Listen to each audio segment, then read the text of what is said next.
artists and the music industry.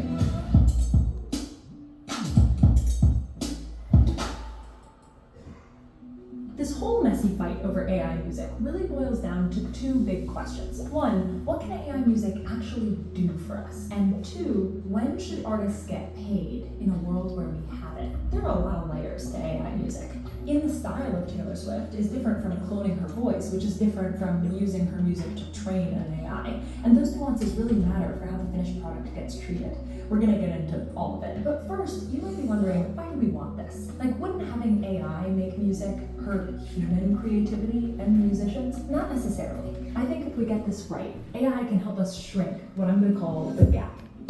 The gap is the difference between the idea that's in your head, that's obviously perfect and amazing, versus what you can realistically create. Sometimes I'll try and make exactly what I imagined. But sometimes the truth is I'll shrink my idea because it's just what I can make with the tools that I have. Creativity isn't the same as technical skill.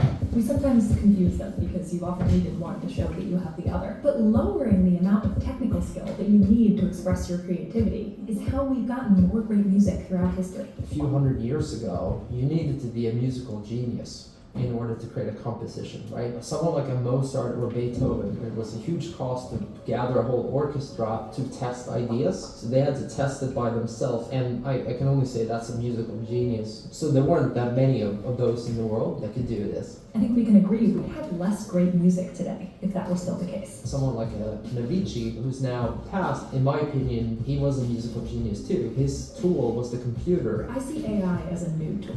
A really, really powerful one. Artists can already use technology like ChatGPT to generate lyrics or Google's Music LM to create new melodies. In fact, you might be listening to that without knowing it. I would be surprised if we didn't have already works of that kind on Spotify. And musicians disagree about what to use AI for. I don't think AI should write lyrics for you. I don't think AI should be able to just automatically generate music for you. I think that is probably not good for the human mind. I was very interested to hear Grimes say that because she's one of the first artists to come out in favor of another controversial use of AI, voice cloning. If you press record and just saying like Old MacDonald or something. Old MacDonald had a farm, E-I-E-I-O. I was singing because Grimes was teaching me how to use a tool that she recently released called Elf Tech, which lets anyone change their voice into hers. And on that farm he had a pig, E-I-E-I-o.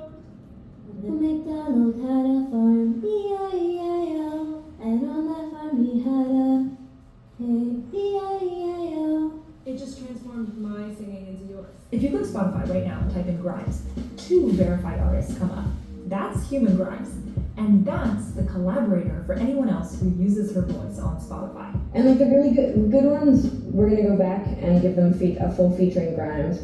And then when I release my album, I'm also going to release a competitive AI album. So like releasing like a Grimes album and a Grimes AI made by others album at the same time. Yes, and which one performs better? Grimes is excited about this, but a lot of other artists are extremely not okay with people using their voice this way. People should have consent. If you want copyright, you don't want people to use your name and likeness and your stuff, that's cool. But like I personally enjoy it. Hold on a sec though, I want to show you something. So I have been getting so much spam lately, just like all the time. And I kept wondering, like, how did that spammer get my name and email in the first place?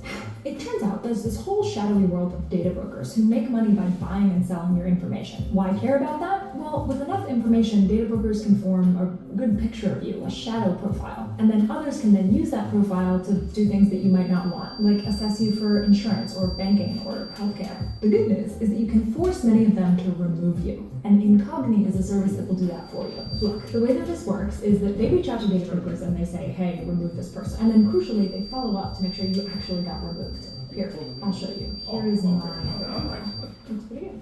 If you'd like to try it out, you can go to incognito.com/CleoAbram or click the link in my description. Now, where were we? All right, now it's gonna get even more controversial. When should artists get paid in a world with AI music? Major concern in the music industry. It violates copyright law. Could lead to major legal battles. Who gets paid? The thing to note here is that the music industry already has rules for this. The question now is whether AI can fit into that system, or if something's gotta change. For decades, whether an artist gets paid or not depends on how the industry defines what is inspiration versus what is copying.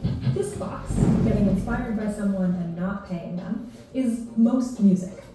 I was inspired by a lot of great singers. There's so much Beatles inspiration in there. My greatest influence was Whitney. George Michael, Whitney. This box, directly copying someone and paying them for it, is also totally fine. Doja Cat did that in that new song of hers that goes, "Walk on by." Bitch, I said what they said. I'd rather be famous instead. Now here's the original. Walk on by.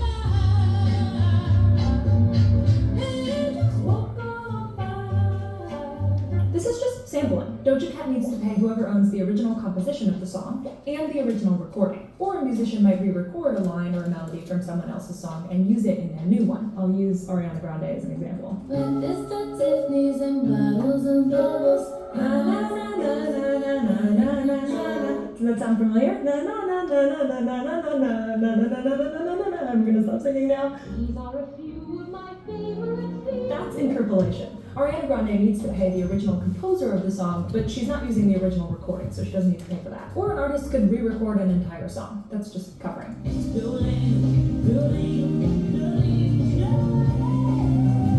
Again, gotta pay the owner of the original composition. What Grimes is doing fits in here too, actually. People are making new songs and new recordings, but they are using her voice and likeness, so they've agreed that they should pay her. In all of these cases, though, some original owner is getting paid. It doesn't matter how you made the track. If you use AI to do any of these things, you still gotta pay. And if you try not to, yikes. I'm gonna sue you. I'll see you in court. Copying an artist and not paying them, that's what our entire existing copyright system is built for. Copyright protects the original song recording, the master, and separately the composition of the original song itself. Like a lot of the law though, it's less a list of rules and more a list of lawsuits. In 2015, for example, Pharrell Williams and Robin Thicke had to pay $5 million after losing a lawsuit claiming that their song Blurred Lines copied the composition of Marvin Gaye's Gotta Give It Up. Versus, Ed Sheeran recently won a lawsuit over this chord progression in his song Thinking Out Loud. Darling, I will be loving you.